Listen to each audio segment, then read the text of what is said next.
Hi guys, this is a topic about the introduction of laser.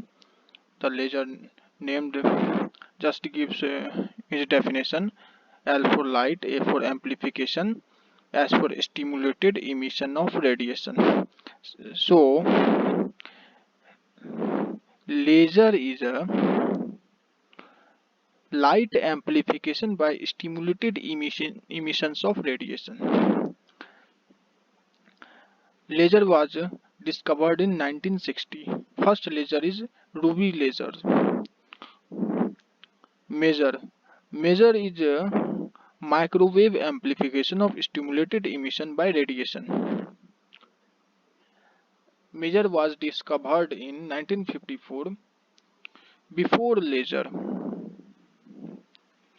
we have three type of laser: solid lasers, liquid lasers, and gas lasers. On the basis of active medium, we have a three type of laser: solid laser, gas laser, and dry laser. Basically, solid laser is a crystal or glass doped with impurities such as ruby laser and semiconductor laser. The gas laser is helium neon laser, CO2 laser, N2 laser, HCN laser. And the dye laser is active medium dye molecules in liquid solvent. On the basis of mode of operation, we have a two type of laser: CW laser and pulsed laser.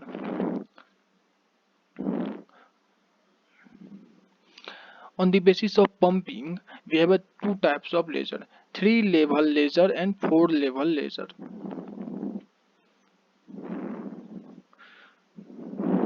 Properties of solid state laser. Solid state laser used high density and solid media as active laser material. Ions of transition element, particularly rare element earth element or transition metal, are used most commonly as dopants. Continuous wave laser. A laser that are designed to produce a beam of constant amplitude are called continuous wave or CW laser. The CW laser are rated in power unit of watt, milliwatt or kilowatt. The graph of power output from the laser as a function of time is shown as this. We have a power equal to energy per unit time or energy equal to power into time. Therefore, the area below the line in the graph represents the energy transmission by laser. Pulsed laser.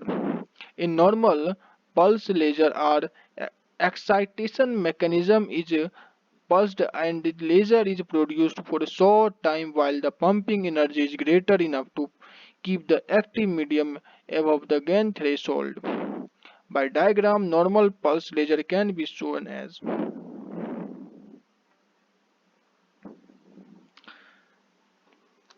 We are discussing about the properties of laser.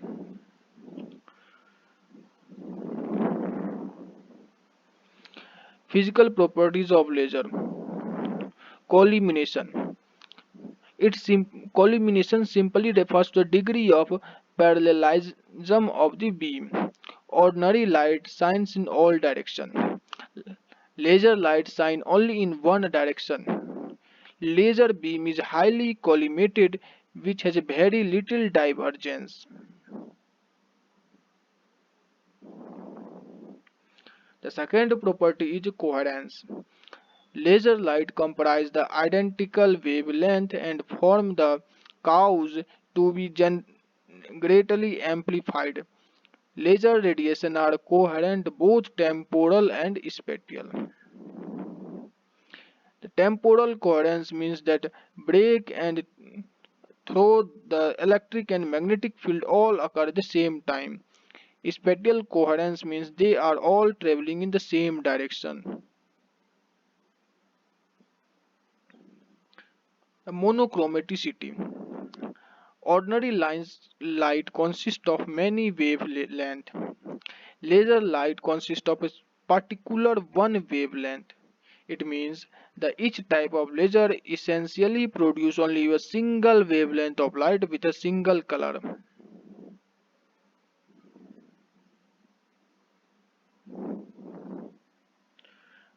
we have differentiated the laser light and the normal light. The laser light is a monochromatic, but the normal light is a polychromatic. Laser light are coherent, whereas normal light are non-coherent.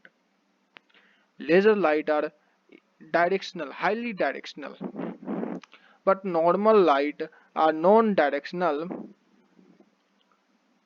Laser light have a high intensity, but normal light have a low intensity.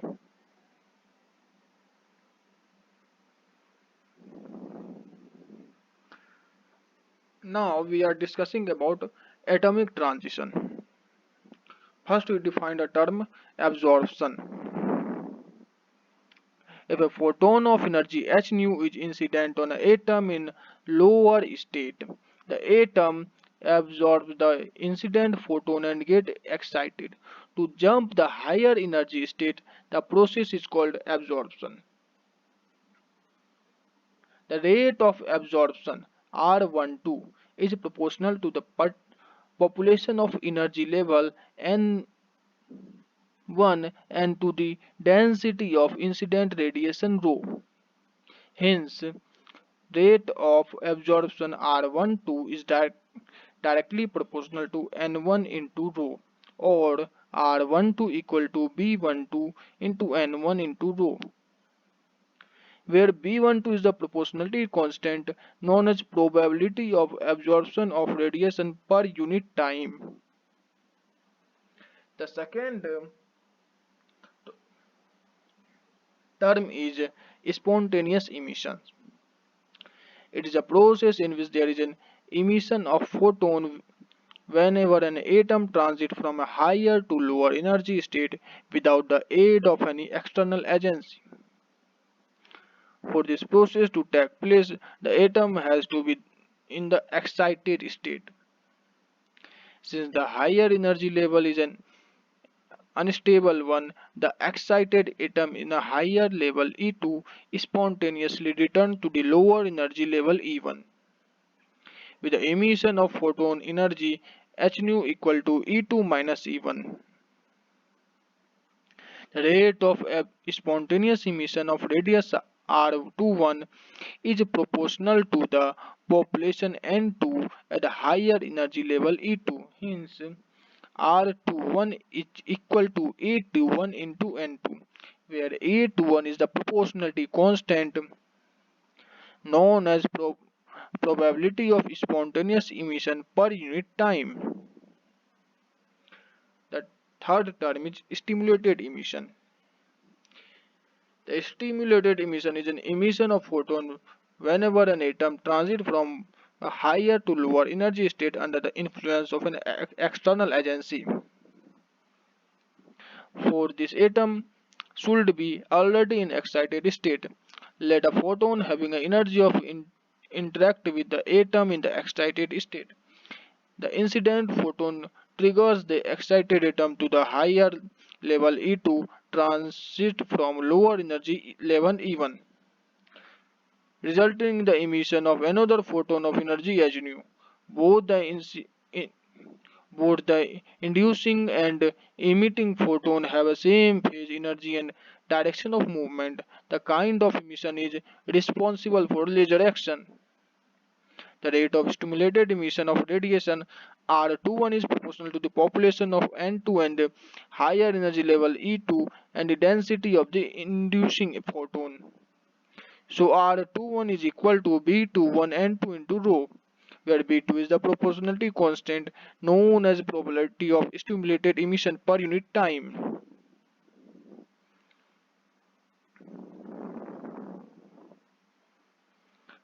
We differentiate between the stimulated emission and the spontaneous emission.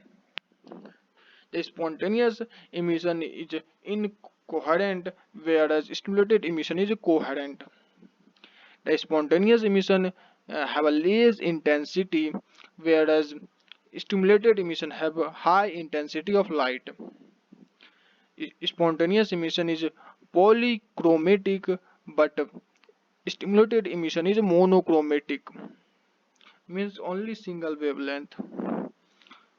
The spontaneous emission is less directionally, but stimulated emissions light is highly directionally. In spontaneous emission, more angular spread occur, but in stimulated emission, less angular spread occur. Thanks.